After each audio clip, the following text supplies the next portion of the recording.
pourquoi la CEDEAO veut à coup sûr que l'AES revienne au sein de l'organisation.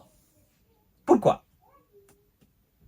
Pourquoi? La question, je pose, pourquoi?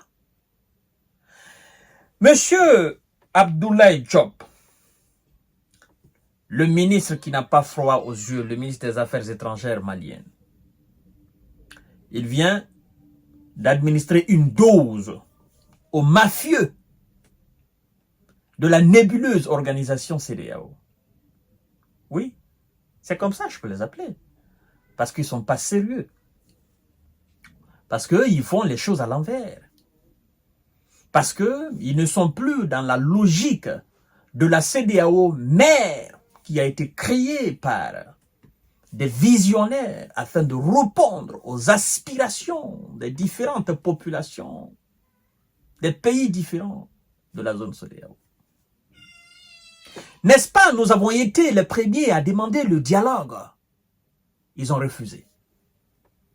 Au lieu de nous aider, ils ont aggravé la situation. La Guinée, le Mali, le Burkina ont été les premiers demandeurs de dialogue pour la CEDEAO. Mais ils ont refusé. Alors, est-ce qu'aujourd'hui, ils peuvent nous parler du dialogue? Il est trop tard. Que chacun reste dans sa bulle. Chacun reste dans sa sphère. Que chacun évolue dans son organisation.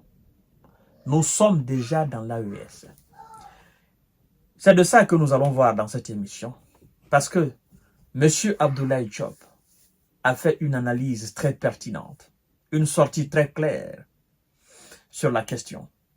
Vous savez, depuis un certain temps, nous constatons des va-et-vient.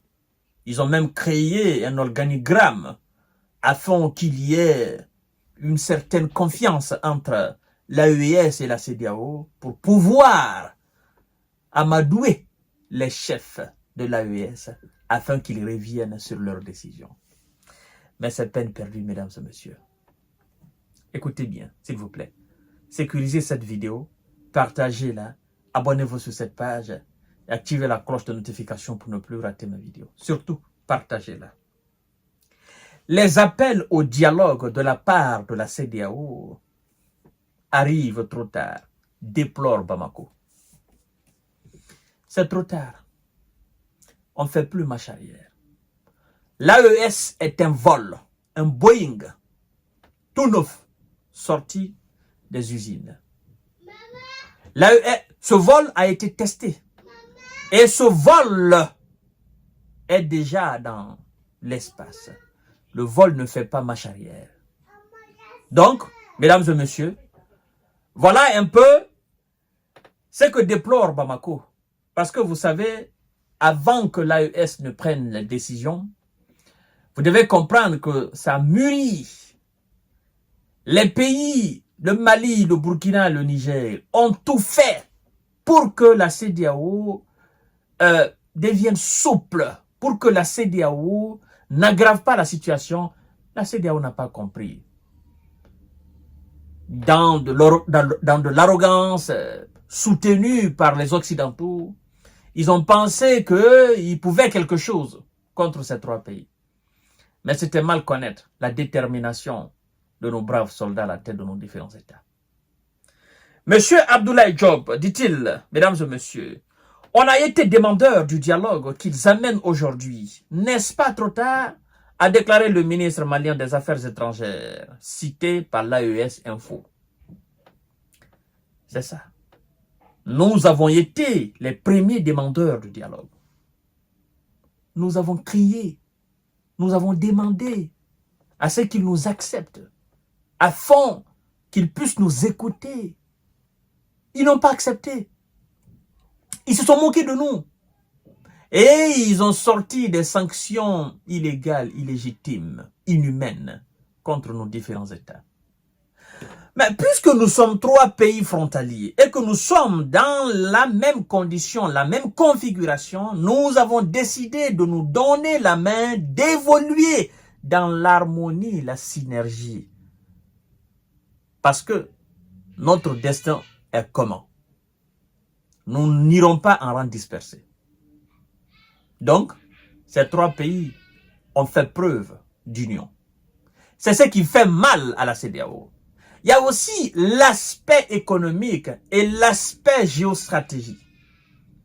La CEDEAO perd énormément en perdant le Mali, le Burkina et le Niger. La CEDEAO perd énormément. En perdant ces pays qui sont dans la configuration de créer leur propre monnaie, l'AES.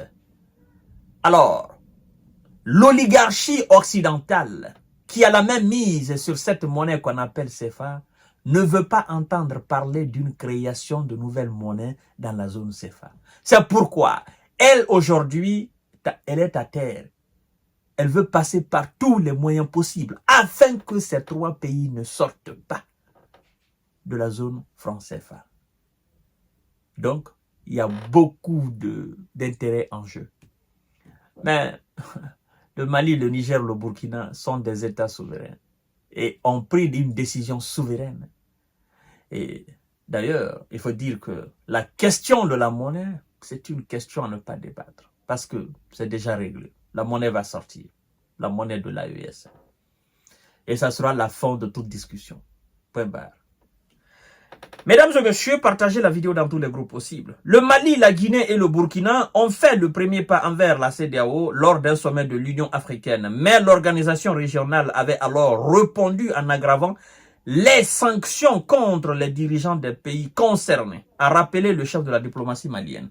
À l'époque, Abdourahmane Tiani n'était pas encore à la tête du Niger. C'est pourquoi on cite la Guinée, le Mali, le Burkina. Naturellement, c'était, je crois bien, à Addis Abeba, si je ne me trompe pas.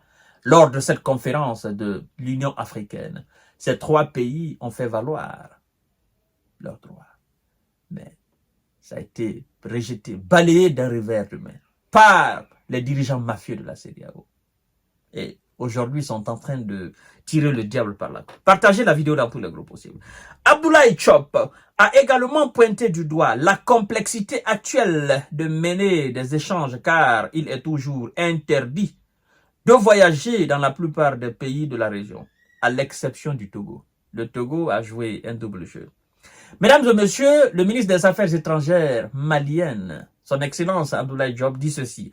Comment je vais parler à tous ceux qui viennent aujourd'hui dire il faut dialoguer?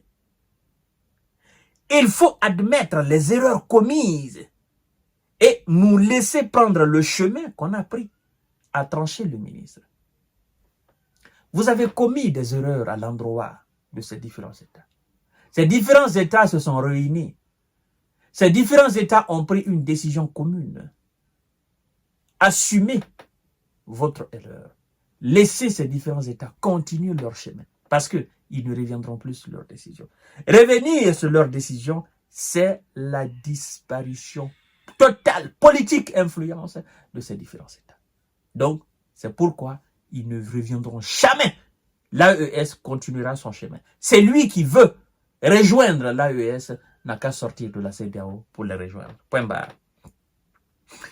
Monsieur le ministre des Affaires étrangères, naturellement, a souligné que la décision du Mali, du Niger et du Burkina de quitter la communauté économique des États de l'Afrique de l'Ouest était irréversible. Irréversible. Ça veut dire c'est déjà de l'eau versée. On ne peut plus ramasser. Quand vous versez de l'eau au sol, c'est terminé. Terminé. C'est terminé, on ne peut plus ramasser. Oui. Donc, la décision, elle est irréversible, inchangeable, incontestable. Vous comprenez? La CEDEAO n'a qu'à garder sa CEDEAO. Les trois pays ont annoncé leur retrait de la CEDEAO en janvier dernier. Vous vous souvenez? Ils avaient alors invoqué l'absence d'assistance dans leur lutte contre les terreaux. L'organisation qui ne compte que plus de 12 membres les a appelés à reconsidérer leur décision. Il reste juste 12 pays.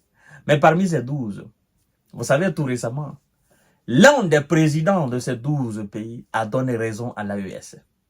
est à déclarer clairement que l'AES a bien fait de prendre cette décision parce que la CEDEAO s'est détournée de ses objectifs initiaux. Ouais. Au lieu d'être une organisation pour aider les populations des différents pays de la zone CEDEAO, la CEDEAO est devenue un instrument politique contre ses propres citoyens. Instrument politique, machine de guerre de l'Occident contre nos différentes populations. Donc, la décision, elle est prise. CEDEAO, restez dans ta CEDEAO, continuez et laissez l'AES. C'est aussi simple que ça. À tout à l'heure pour notre série d'informations et de décortiquage, mesdames et messieurs. À bas les mafieux de la CEDEAO et vive naturellement l'AES, le progrès, l'indépendance, la souveraineté. C'est ça. Unis, nous vaincrons. Nous n'irons pas en rang dispersé. C'est ça.